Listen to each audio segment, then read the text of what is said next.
ఒక తోటలో ఒక కొమ్మలో ఒక పువ్వు పూసింది.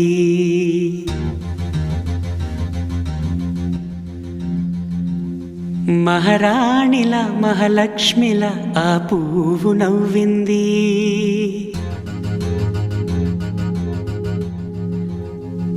అలాగే నవ్వుతూ ఉండాలని,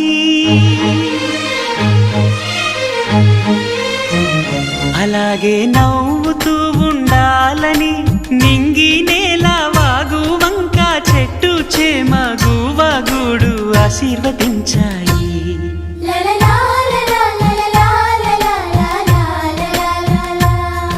ఒక తోటలో ఒక కొమ్మలో ఒక పువ్వు పూసింది. మహారాణిలా మహాలక్ష్మిలా ఆ పువ్వు నవ్వింది.